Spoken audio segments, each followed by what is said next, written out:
जय श्री कृष्ण, जय श्री राम। तो प्रेमी जनों, जिस भाई बहन के अंदर यह चार गुण होते हैं उसके सारे काम भगवान बना देते हैं। उसका कभी काम कोई रुकता नहीं, उसकी रक्षा स्वयं भगवान करते हैं। उसकी सारी मनोकामना भगवान पूरी कर देते हैं।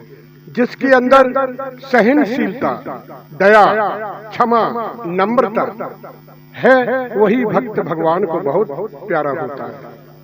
वही भगवान को बड़े सहज में प्राप्त भी कर सकता है। उसकी आवाज में इतनी दम होती है कि भगवान को आना ही पड़ता है। जैसे कि द्रौपदी भगवान को एक आवाज लगाती है, भगवान खींचे चले आते हैं, तुरंत आते हैं। कौन सा गुण था द्रौपदी के अंदर? वह गुण था क्षमा। क्षमा से बढ़कर दुनिया में कोई दान नहीं होता। क्षमा कर देना सज्जनता का आभूषण होता है, सज्जनता का आभूषण होता है। जब कोई व्यक्ति अपनी पूरी सीमाओं को पार कर जाए, इतनी बड़ी से बड़ी गलती कर दे, फिर भी आपके अंदर क्षमा कर देने का भाव जागृत हो जाए और उसे आप क्षमा कर दें, तब आप सज्जन पुरुष बनेंगे। दंड देने की तो सभी सोचते हैं, किसने गलत किया तो उसे दंड मिलना ही चाहिए, लेकिन क्षमा कर देना सज्जनता का आभूषण है। द्रौपदी पर लोग तमाम तरह के कीचड़ भी उछालते हैं।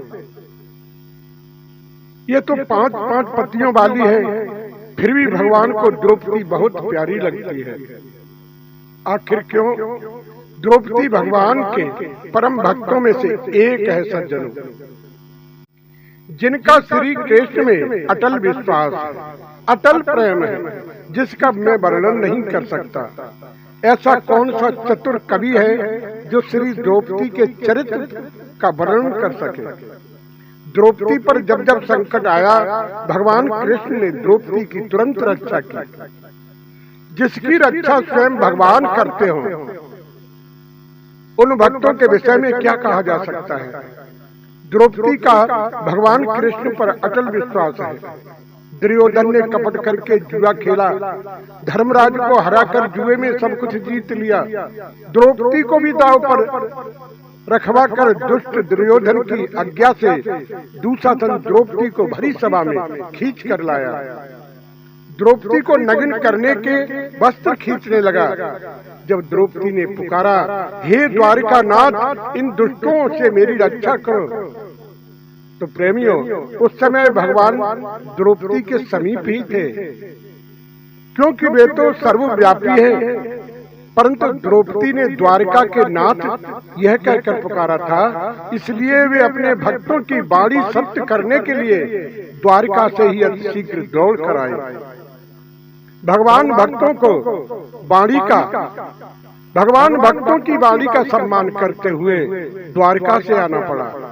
जब पांडव वनवास कर रहे थे, उसी समय दुष्ट दुर्योधन ने दुर्वासा जी को भेज दिया। उनके साथ में 1000 शिष्य थे। पांडव इनको भोजन कैसे करा पाएंगे? अगर भोजन नहीं कराया तो ये श्राप दे देंगे। दुर्वासा जी जब पांडवों के पास पहुंचे, तब पांडव भोजन कर चुके थे। उनके पास खिलाने के लिए कुछ भी नहीं था सज्जनों। दुर्वासा जी ने कहा कि हम जलाशय में स्नान करके अभी आते हैं। धर्मराज ने कहा, ऋषियों के लिए भोजन तैयार करो। द्रौपदी ने कहा, अब तो मैं स्वयं भोजन कर चुकी हूँ और सूर्य के द्वारा दिए हुए उस पात्र को धोकर साफ कर चुकी हूँ। यह सुनकर सभी भाइयों को बड़ा शोक हुआ। वे बोले, यदि उन्हें भोजन नहीं मिलेगा तो ये श्राप दे देंगे, भस्म कर देंगे। इसलिए यह अच्छा होगा कि उनसे पहले ही हम अग्नि में जल जाएं, जिससे ब्राह्मण का अपमान तो न हो। तब द्रौपदी ने कहा, आप इतने चिंतित क्यों होते हैं?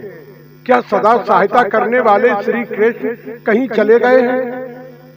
परम भक्त द्रौपदी की भक्ति भाव भरी वाणी सुनकर धर्मपुत्र ने श्री कृष्ण का स्मरण किया तो भगवान तुरंत आ गए सज्जनों। उनके दर्शन से सबकी इच्छा पूर्ण हो गई। भगवान श्री कृष्ण ने आकर कहा कि मुझे बड़ी जोर की भूख लगी है, द्रौपदी कुछ खाने के लिए दो। ये सुनकर सबको बड़ा संकोच हुआ कि प्राण प्यारे प्रभु भोजन मांग रहे और यहाँ पर कुछ भी नहीं है। सबका मुख देखकर भगवान ने मीठी वाणी से कहा, आप लोग दुर्वासा जी के शिष्यों की चिंता क्यों कर रहे हैं? आपके यहाँ तो संपूर्ण विश्व को तृप्त करने का भोजन रखा है, पर हमसे तुम छुपा रही हो। तब द्रौपदी ने वह पात्र लाकर भगवान के सामने रख दिया। प्रेमियों, उस पात्र में कहीं एक चावल का कण चिपका हुआ था।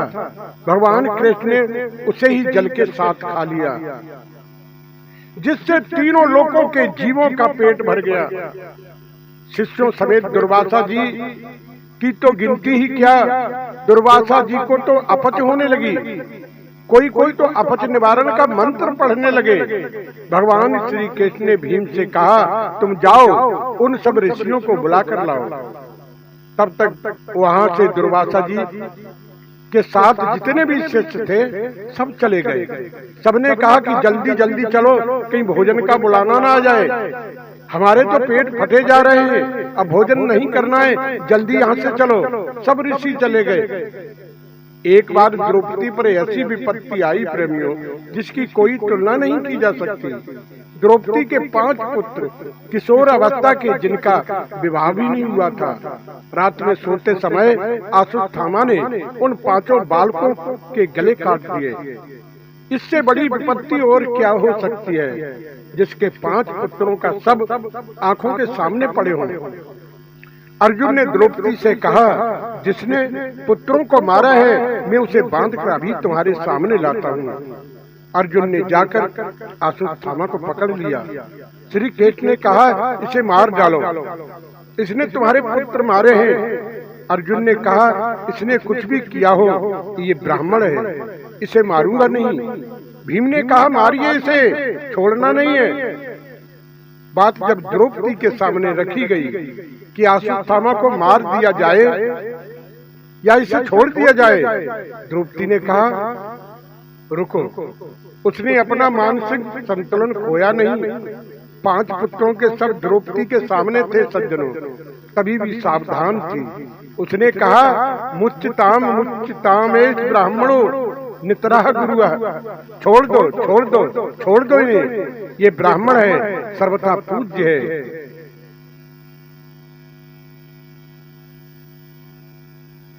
अश्वत्थामा को द्रौपदी ने प्रणाम किया और उसे छुड़वा दिया। देवता आकाश से फूलों की वर्षा करने लगे। द्रौपदी पर फूलों की वर्षा हो रही है। द्रौपदी ने कहा, इसके पिता ने आपको दुनिया का सर्वश्रेष्ठ धनुर्धर बनाया है। द्रोणाचार्य की पत्नी गौतमी भी तो मेरे समान ही माता है। अगर यह मर गया तो माता गौतमी रोएगी, मेरा बेटा मर गया, मैं तो रो रही हूँ। जब गौतमी भी रोएगी प्रेमियों, इसी का नाम भक्ति है, इसी का नाम भक्ति है। कोई कितनी भी माला फेरे, कितने भी वेद पुराणों का अध्ययन करे, किंतु हृदय में करुणा न हो तो वो भक्त नहीं हो सकता। इसी का नाम भक्ति है। इतने दुख में इतनी दया, मेरे बच्चे तो मर चुके हैं, अब वो जी नहीं सकते, दूसरी माँ के बच्चे मत मारो, दूसरी माँ के बच्चे मत मारो। ऐसी करुणा, दया, सहनभूत द्रौपदी में है सज्जनों, जिसके हृदय में ये 4 गुण होते हैं, सहनशीलता, दया, क्षमा, नम्रता, वही भक्त भगवान को बहुत प्यारा लगता है। जो व्यक्ति अपने अपमान को भी सहन कर लेता है, उनकी प्रार्थना में बहुत दम होती है।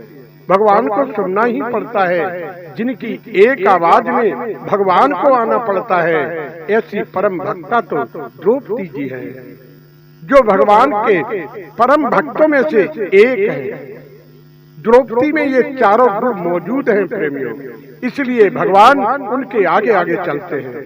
ये 4 गुण जिसमें भी होते हैं, उसके काम भगवान कभी बिगड़ने नहीं देते, सारे काम अपने आप बनते चले जाते हैं। तो प्रेमी जनों, इस कथा से हम सबको क्या सीख मिलती है? सबसे प्रेम, जीव मात्र पर दया, क्षमा, सहनशीलता, नम्रता ये गुण धारण कर लेना चाहिए। कठिन परिस्थिति में भी कभी हमें विचलित नहीं होना चाहिए। ज्ञान हमें जहाँ से भी मिले सदैव लेते रहना चाहिए, क्योंकि बगैर ज्ञान के ये गुण ठहर नहीं पाते। ज्ञानायन विमुक्ते, बगैर ज्ञान के कभी मुक्ति नहीं होती। तो प्रेमी जनों फिर मिलेंगे आगे एक नई कथा के साथ।